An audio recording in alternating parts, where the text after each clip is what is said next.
اللهم بلغنا رمضان اللهم بلغنا رمضان اللهم بلغنا رمضان اللهم بلغنا رمضان.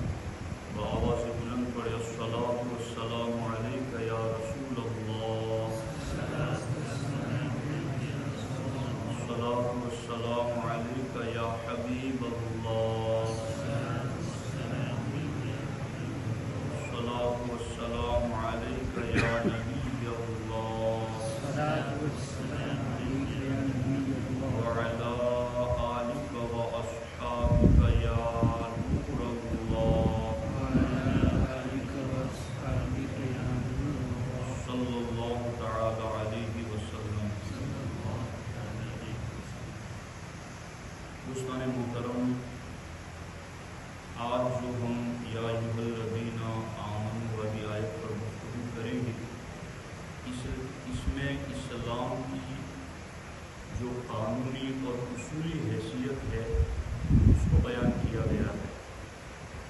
یعنی اسلام کے آنے سے پہلے مدینے میں دو قبیلے رہتے تھے، دو خاندان بستے تھے. ایک کا نام تھا اوس اور دوسرے کا نام تھا خزرج. قبیلہ اوس اور قبیلہ خزرج، یہ دو قبیلے تھے، اور دونوں قبیلوں کے بارے میں معاملہ یہ تھا کہ ایک قبیلہ دوسرے سے طاقت میں، تعداد میں اور مال و شرف میں زیادہ تھا. اس کی وجہ سے جو قبیلہ طاقت، تعداد اور مال و شرف میں زیادہ تھا، اس نے یہ قانون بنا رکھا تھا کہ اگر فلاں کمزور قبیلے والا ہمارے کسی غلام کو قتل کر دیتا ہے تو اس کے بدلے میں ہم اس قبیلے کے آزاد شخص کو قتل کر دیں گے. وہ ہماری خاندان کی کسی عورت کو قتل کر دیتا ہے تو ہم اس کے مرد کو قتل کر دیں گے. اگر وہ ہمارے مرد کو قتل کر دیتا ہے تو ہم ان کے دو مردوں کو قتل کر دیں گے. تو اس طریقے سے ایک ظالمانہ قانون انہوں نے بنا رکھا تھا. بلکہ کبھی کبھی ایسا ہوتا تھا کہ اگر کوئی عورت قتل کی گئی تو اس کے بدلے میں اس عورت کو قتل نہیں کیا جس نے اس کو قتل کیا، بلکہ اس کے بدلے میں کسی اور کو قتل کے لیے پیش کر دیا. اسی طریقے سے کسی نے کسی مرد کو قتل کر دیا تو اب اس کے بدلے میں جو مرد قتل کے لیے دیا جائے گا وہ کسی اور کو پیش کر دیتا. یعنی اصل میں قاتل کو سزا نہیں ملتی تھی. تو دو باتیں یہاں پر خاص طور پر قابل توجہ ہیں. ایک بات تو یہ کہ جو اصل قاتل ہوتا اس کو سزا نہ ملتی، بلکہ جب اس پر سزا آتی تو وہ اپنی طرف سے کسی مرد کو اور پیش کر دیتا قتل کے لیے، کسی عورت کو پیش کر دیتا. اور دوسرا معاملہ یہ تھا کہ طاقت میں جو زیادہ ہوتا وہ ایک قتل کے بدلے میں ڈبل قتل کر دیتا. مرد کے بدلے میں عورت، اور مرد کے بدلے میں ڈبل مرد کو، عورت کے بدلے میں مرد کو. اس طرح سے یہ دوہرا ظلم مدینے میں اسلام کی آمد سے پہلے ہو رہا تھا. اللہ تبارک و تعالی نے اس آیت کو نازل فرما کر اس ظالمانہ قانون کا خاتمہ فرما دیا. اور اللہ تبارک و تعالی نے ارشاد فرمایا، یا ایھا الذین آمنوا کتب علیکم القصاص فی القتل، اے ایمان والو تم پر مقتولوں کے خون کا بدلہ لینا فرض قرار دیا گیا. الحر بالحر، آزاد کے بدلے میں آزاد، والعبد بالعبد، غلام کے بدلے میں غلام، والانثى بالانثى، اور عورت کے بدلے میں عورت. یعنی جس نے جس کو قتل کیا ہے اس کے بدلے میں اسی کو قتل کیا جائے، کسی دوسرے کو نہیں قتل کیا جائے. اور غلام کو قتل کیا ہے تو ایسا نہیں کہ ہم بڑے خاندان والے ہیں، ہمارے غلام کو قتل کیا تو ہم تمہارے آزاد کو قتل کر دیں گے، ہمارے آزاد کو قتل کیا تو ہم تمہارے ڈبل آزاد کو قتل کر دیں گے. ایسا نہیں ہوگا، بلکہ غلام کے بدلے میں غلام تو ایک ہی، آزاد کے بدلے میں آزاد تو ایک ہی، عورت کے بدلے میں عورت تو ایک ہی۔ اس طریقے سے اسلام نے قتل والے گناہ کو ختم کرنے کے لیے یہ سزا مقرر فرمائی۔ اب یہاں خاص طور پر قابل توجہ بات جو میں آپ کے سامنے رکھنا چاہتا ہوں وہ بہت ہی زیادہ اہم ہے۔ آج پوری دنیا کے اندر جتنا ظلم ہو رہا ہے اور وہ بھی بڑی بڑی حکومتیں کر رہی ہیں، وہ کسی سے ڈھکا چھپا نہیں ہے، اور جو حکومت جتنی زیادہ ظالمانہ ہے وہ آگے اتنا ہی زیادہ لوگوں کو امن اور پیس کی دعوے دار بنتی ہے کہ ہم دنیا کے اندر چین سکون کی تعلیم دینے والے ہیں، پیس کی تعلیم دینے والے ہیں۔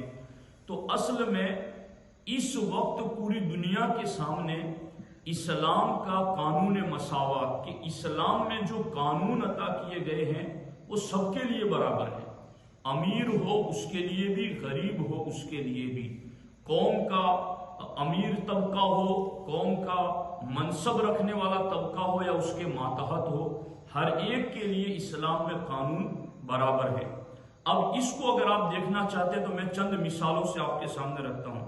غزوہ بدر میں جو 70 قیدی قید کر کے مدینہ طیبہ لائے گئے، ان میں ہمارے نبی صلی اللہ علیہ وآلہ وسلم کے چچا حضرت عباس بھی تھے۔ حضرت عباس جب گرفتار کر کے لائے گئے تو قیدیوں کے بارے میں یہ حکم جاری کیا ہمارے آقا علیہ السلام نے کہ وہ فدیہ دے کر کے آزاد ہو سکتے ہیں، اور فدیہ کی عام رقم 4000 درہم تھی کہ جس کو آزاد ہونا ہے وہ 4000 درہم دے کر چھوٹ جائے۔ اور سرکار نے فرمایا جو ان قیدیوں میں بڑے مالدار ہیں ان سے 4000 سے بھی زیادہ لیے جائیں۔ تو جب حضرت عباس حضور کے چچا تھے تو کئی صحابہ کرام نے بارگاہ رسالت میں عرض کیا کہ حضور چونکہ یہ آپ کے چچا ہیں، اس سبب سے ہم یہ چاہتے ہیں کہ ان کا فدیہ معاف کر دے اور انہیں چھوڑ دے۔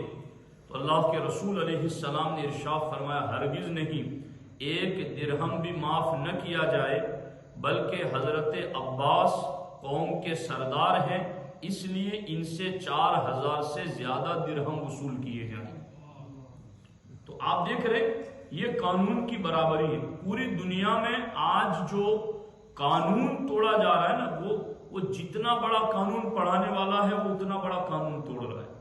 اگر کوئی وزیر اعظم کا بیٹا ہے، کوئی کسی گورنر کا بیٹا ہے، کوئی کسی سرکاری عہدہ اور ملازمت رکھنے والا ہے تو اب اس کے لیے ملک کے قانون توڑنا آسان ہے، اس کو کوئی پوچھنے والا نہیں، میں فلاں کا بیٹا ہوں، میں فلاں سے تعلق رکھتا ہوں۔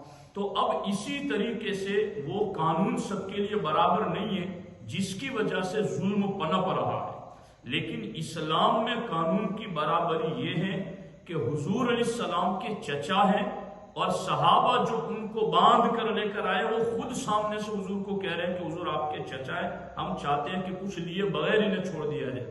حضور فرماتے ہیں میں نے تو اگلا اصول دیا ہے کہ 4000 تو نارمل لینے ہیں، مگر جو مالدار ہو گئے ان سے 4000 سے زیادہ لینے ہیں، انہیں ایک درہم معاف تو نہیں کرنا بلکہ ان سے 4000 سے زیادہ لیے جائیں۔ اور کمال آپ کو بتاؤں میں، توجہ ہے آپ لوگوں کی، حضرت عباس سے بلایا گیا ان کو، کا فدیہ دو تمہارا۔ حضرت عباس نے کہا میرے پاس تو کچھ نہیں ہے۔ تو حضور علیہ السلام نے فرمایا کہ جب تم بدر کی جنگ کے لیے مکے سے نکل رہے تھے تو آپ نے اپنی بیوی میری چچی ام فضل کو جو سونے اور درہموں کی تھیلی دی تھی اور کہا تھا کہ میں آ گیا تو ٹھیک ہے ورنہ تو استعمال کرنا، وہ کس کے پیسے ہیں؟ اگر تمہارے پاس نہیں ہے تو وہ کس کے ہیں؟ تو حضرت عباس سمجھ گئے کہ بند کوٹھڑی میں میرے اور میری بیوی کے سوا کوئی دیکھنے والا نہیں تھا، جو نبی مدینے میں رہ کر مکے کی غیب کی خبر رکھتے ہیں وہ یقیناً اللہ کے سچے رسول ہے، اسی وقت کلمہ پڑھا مسلمان ہو۔ تو یہاں ایک مسئلہ یہ بھی پتا چلا کہ علم غیب ایسا نہیں کہ علم غیب نبی کے لیے مانے تو مسلمان مشرک ہو جائے، بلکہ علم غیب وہ ہے کہ مشرک اسے دیکھ کر مسلمان ہو جائے۔ تو اب لوگ نہ صرف یہ کہ الٹی سمت میں کھڑے ہیں بلکہ الٹی سمت میں بھاگ رہے ہیں۔ یہ ہے صحابی بننے والا عمل کہ علم غیب دیکھ کے وہ بنتے تھے۔ خیر میرا ٹاپک نہیں۔ اب حضرت عباس نے اس طرح سے دیا، اور یہاں تک کہ ایک مرتبہ قبیلہ بنو مخزوم کی ایک لڑکی جس کا نام فاطمہ بنت اسود تھا، تو اس نے کوئی چوری کا کام کر لیا، اور یہ خاندان بری قریش کی عزت والی شان والی خاتون سمجھی جاتی تھی، بڑے خاندان کی بیٹی تھی۔ تو لوگوں نے کہا کہ اب اس نے چوری کی، اس کے ہاتھ کاٹے جائیں گے، تو اتنے بڑے خاندان کی ہیں، تو حضور کی بارگاہ میں کوئی سفارش کرے گا، سفارش کرے گا کون حضور کی بارگاہ میں؟ کہا حضرت اسامہ بن زید، یہ حضور کے بڑے چہیتے ہیں، وہ جا کر کہیں گے تو حضور ان کی سن لیں گے۔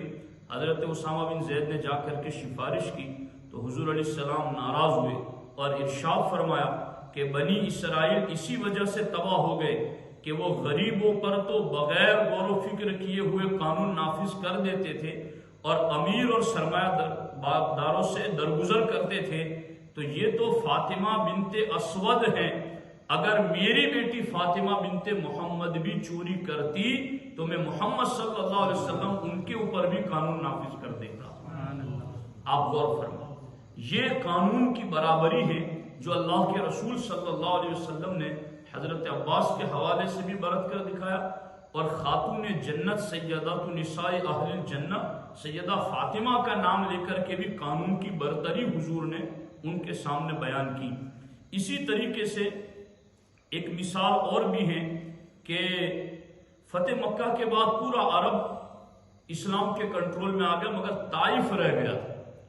تو اللہ کے رسول علیہ السلام کے صحابی حضرت صخر جن کا نام تھا، تو انہوں نے طائف کا محاصرہ کیا، گھیرا بندی کی، یہاں تک کہ طائف والے صلح کرنے پر راضی ہو گئے، اور حضرت صخر نے بارگاہ رسالت میں آ کر فتح کی خوشخبری سنائی۔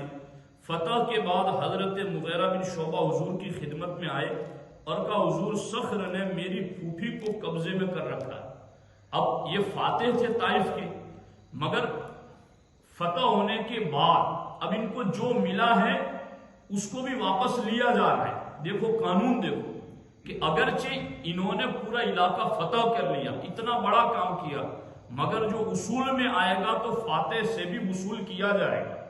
انہوں نے آ کر کے کہا کہ میری پھوپھی ان کے کنٹرول میں ہے، تو اللہ کے رسول علیہ السلام نے حضرت صخر کو بلایا اور حضرت مغیرہ بن شعبہ کو فرمایا کہ ان کی پھوپھی ان کے گھر پہنچا دو۔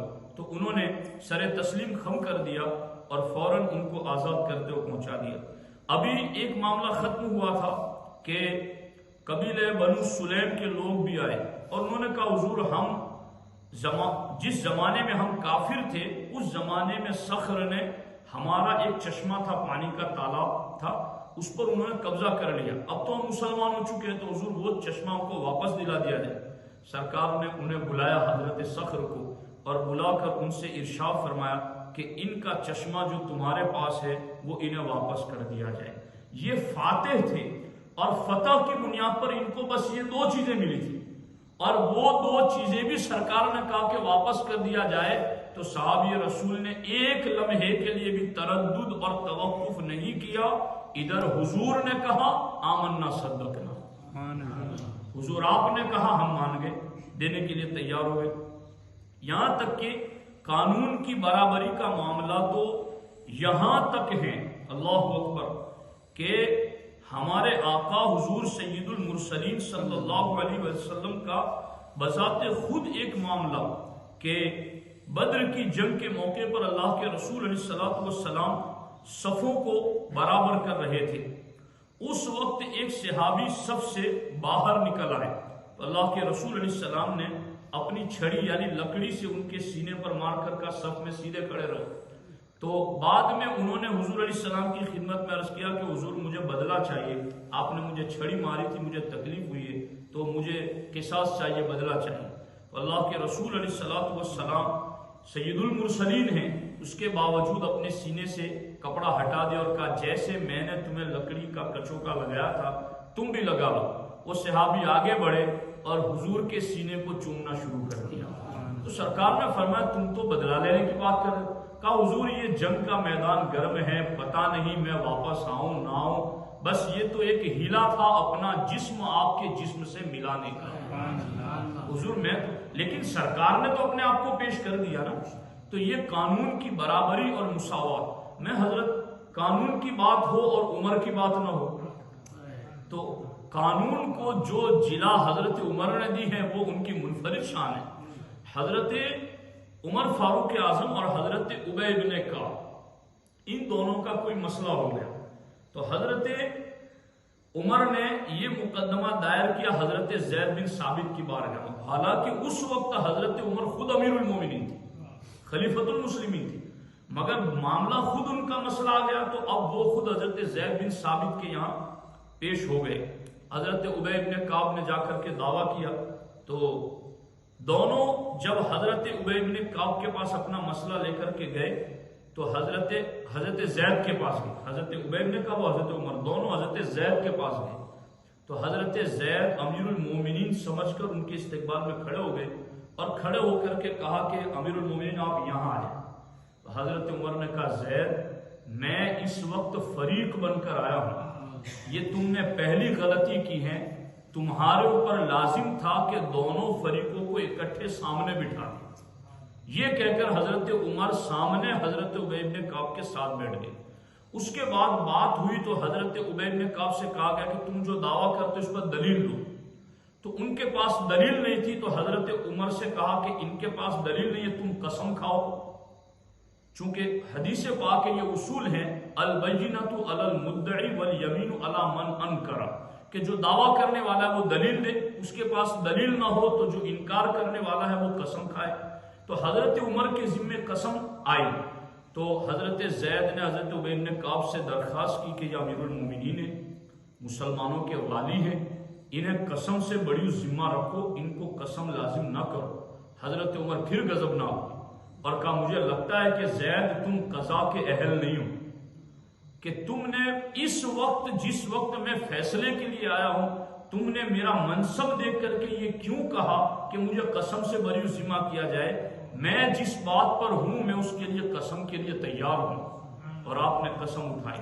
تو آپ دیکھ رہے ہیں اسلام میں سرکار کے دور کو، صحابہ کے دور کو خیر القرون کہا گیا، یعنی سارے زمانوں میں آدم علیہ السلام سے لے کر کے امام مہدی تک جتنے زمانے آئیں گے ان میں سب سے بہترین زمانہ حضور کے صحابہ کا زمانہ۔ تو وہ کیوں تھا؟ اس لیے کہ وہاں قانون کی برابری تھی، ایک غریب جرم کرتا یا امیر کرتا، منصبدار کرتا یا کوئی رعایا میں سے کرتا۔ آپ یقین کریں کہ مصر کے گورنر حضرت عمر ابن عاص، ان کے صاحبزادے نے کسی کو کوڑے لگا دیے اور اس نے آ کر کے بھرے دربار میں حج کے موسم میں حضرت عمر کی بارگاہ میں کہا کہ فلاں کو آپ نے گورنر بنا، ان کے بیٹے نے میری پیٹھ پر کوڑے لگائے۔ حضرت عمر نے کہا فوراً انہیں بلایا جائے، اور بھرے مجمع میں سب کے سامنے ان کی پیٹھ پر بھی کوڑے لگوائے۔ تو آپ دیکھ رہے ہیں کہ اس آیت کے اندر اوس اور خزرج دو قبیلے آپس میں ایک دوسرے پر ظلم کرتے تھے، قانون کچھ نہیں تھا، طاقت کا زور چلتا تھا۔ تو اسلام میں یہ آیت نازل ہوئی کتب علیکم القصاص فی القتل، اور اس میں قانون کی برابری سب کو دی گئی۔ آج پوری دنیا میں قانون کی تو بات ہو رہی ہے مگر اس قانون کو نافذ کیا جائے برابر برابر، اس کے لیے کوئی تیار نہیں ہے۔ اسی وجہ سے ظلم پنپ رہا ہے۔ آج بھی دنیا کو اسلام کا یہ حقیقی نظام عدل و انصاف سمجھ میں آ جائے تو وہ یقیناً اسلام ہی کے دامن میں اپنی عزت اور امن و سکون سمجھیں گے۔ اللہ کریم کی بارگاہ میں دعا ہے کہ اللہ تبارک و تعالی ہم سبوں کو اسلامی دستور پر عمل کی توفیق عطا فرمائے۔